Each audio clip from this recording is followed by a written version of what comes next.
Bluebell wood is a woodland that in springtime has a carpet of flowering bluebells, Hyacintoides non-scripta, underneath a newly forming leaf canopy.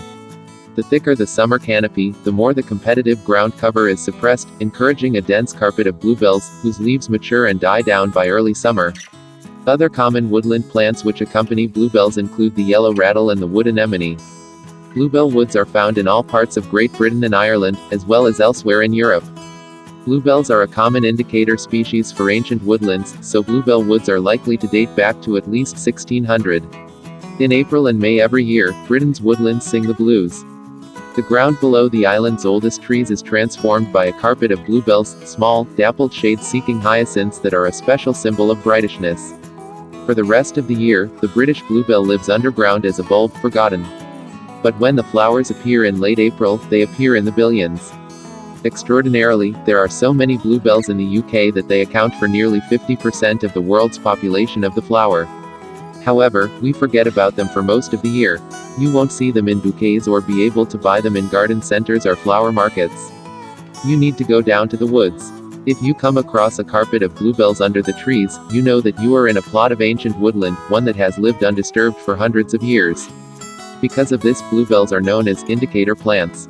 Before Victorian botanists gave them their Latin name, Hyacintoides non-scripta, they were known by various names, some prettier than others.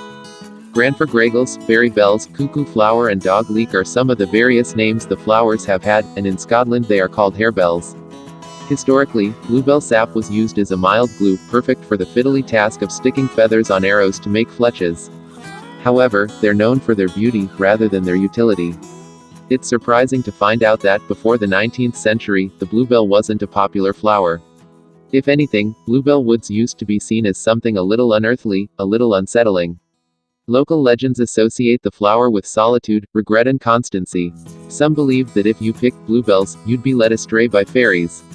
Seeing them was considered a magical experience, but one that is a little disturbing.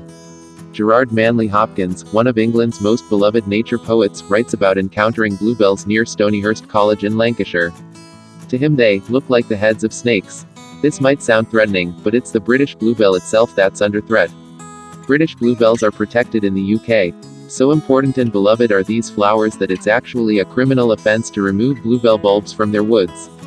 It's even considered unlucky by some to bring bluebell flowers indoors. When you're out bluebell hunting, stay on pathways and forests so you don't trample new shoots.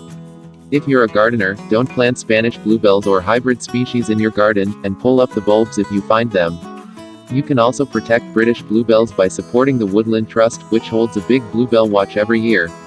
Bluebells are beautifully British. However, you can also see them on the continent, in countries like France, hyacinth non-acrite, Germany, Glockenblume, and Sweden, Engels clock hyacinth. They prefer the climate of wild, wet Western Europe to anywhere else in the world. Staying local, bluebells crop up all over the UK between April and May. Combine a bluebell walk with a stroll around the grounds of a National Trust property. The National Trust has a list of its best bluebell spots, where coppicing and forest management give the bluebells enough light to grow in their millions. In Northern Ireland, visit Crean Wood near Derry City. In Wales, you can find bluebells growing on the clifftops at Scomer Island. The Bluebell Railway in Sussex once ferried Victorians along a forest track to see the bluebells. Now it takes families for the same famous trip. Londoners, don't despair, there are even bluebells in the capital. Go to Kew Gardens and you'll find them in the woods behind Queen Charlotte's cottage. Just remember to take your camera. That's all, and by the way, don't forget to hit the subscribe button below. And click the bell icon to let you notify for our upcoming videos. Thank you for watching.